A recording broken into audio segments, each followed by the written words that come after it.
দেখো দেখ আগে দেখ। হ্যালো বন্ধুরা, welcome back to my channel Rumela and you. এইটা হচ্ছে সেই সারপ্রাইজ গিফটটা যেটা আমি তোমাদের সাথে শেয়ার করেছিলাম 15th এপ্রিলের সময়, আর বলেছিলাম 15th এপ্রিলে সুরজিৎ সেনকো গোল্ড থেকে কিছু একটা নিয়ে এসছে। কার জন্য নিয়ে এসছে আর কী নিয়ে এসেছে সেটা কিন্তু তোমাদেরকে বলিনি, তাই জন্য এই সারপ্রাইজটা আমি তোমাদের সাথে শেয়ার করলাম আমাদের অ্যানিভার্সারি ব্লগে। দেখো, দেখতে পাচ্ছ আমি কতটা বেশি ইমোশনাল হয়ে গেছিলাম। নিনিকে নিয়ে কিন্তু সুরজিৎ সেনকো গোল্ডে গেছিলো, আর সেখান থেকে কিন্তু আমার জন্য ওরকম একটা নোয়া বাঁধানো কিনে নিয়ে এসেছিলো। আমি এতটা বেশি ইমোশনাল হয়ে গেছিলাম, তোমাদেরকে মানে বলে তো বোঝাতে পারবো না। তোমরা আমার মানে আমি যে কেঁদে ফেলেছি সেটা দেখে তোমরা নিশ্চয়ই বুঝতে পারবে। তো অনেক ভীষণ ভীষণ আমার শখের জিনিস, এটা আমার ভীষণ ভালো লেগেছে।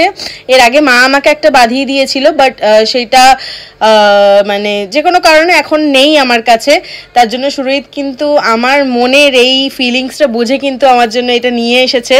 আমি মানে এটা একদম টোটালি আনএক্সপেক্টেড ছিল যে ও এটা আমাকে গিফট করবে।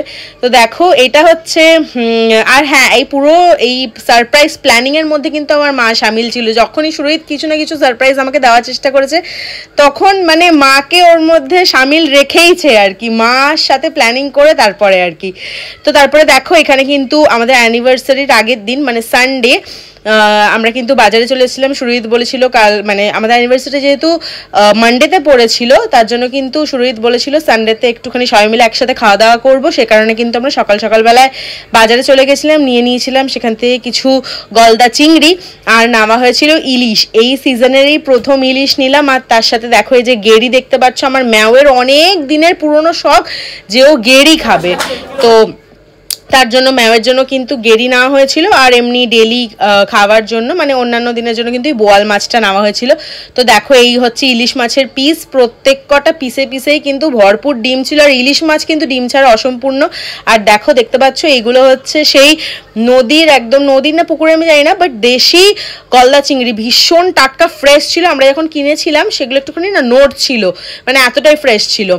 তো দেখো, দেখতে পাচ্ছ এগুলো ছাড়ি ধুয়ে রাখা হয়েছে। আর এগুলো হচ্ছে গেড়ি, যেটা হচ্ছে নুন জল দিয়ে ভালো করে চটকি ধুয়ে ফ্রেশ করে রাখা হয়েছে। আর সুরজিৎ এদিকে কিন্তু ম্যাওয়ের জন্য রান্না করছিল গেড়ি।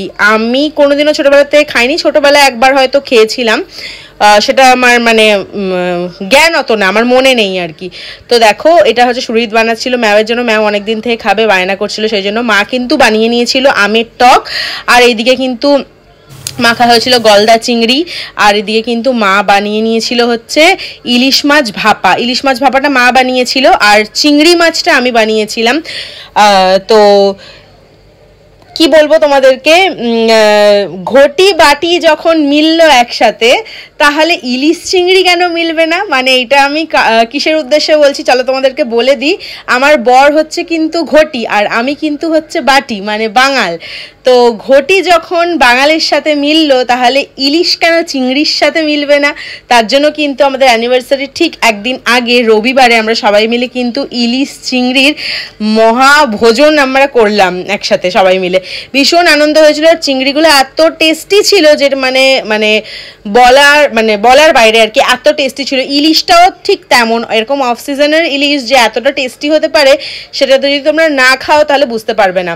তো এটা নেওয়া মানে এই রান্নাগুলোই করা হয়েছিল। তার সাথে কিন্তু আমের টকটা ফার্স্টেই মা করে নিয়েছিল, কারণ আমের টকটা মানে টক জিনিস বা চাটনি জিনিস একটু ঠান্ডাই ভালো লাগে খেতে।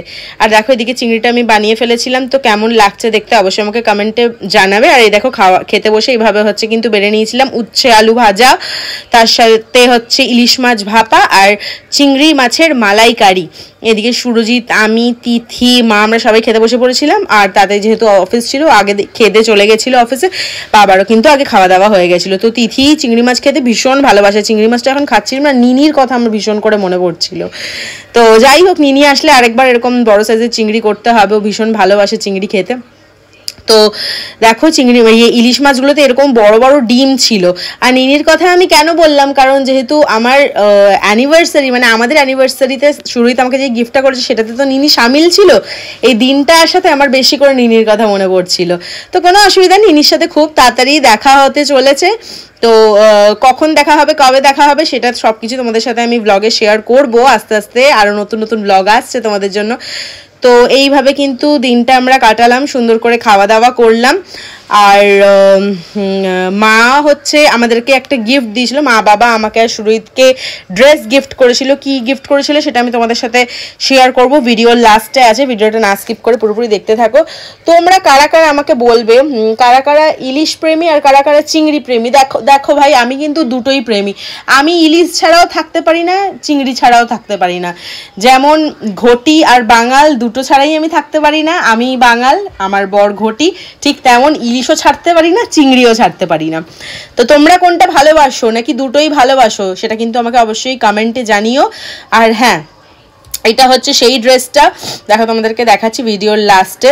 আমাকে মা কিন্তু একটা ওয়ান পিস দিয়েছিল আর সুরজিৎকে এরকম একটা ফুল স্লিভসের শার্ট দিয়েছিল। তো কেমন লাগলো আমার এই ভিডিওটা অবশ্যই আমাকে কমেন্টে জানিও। অ্যানিভার্সারি পার্ট 2 আসতে চলেছে। টাটা।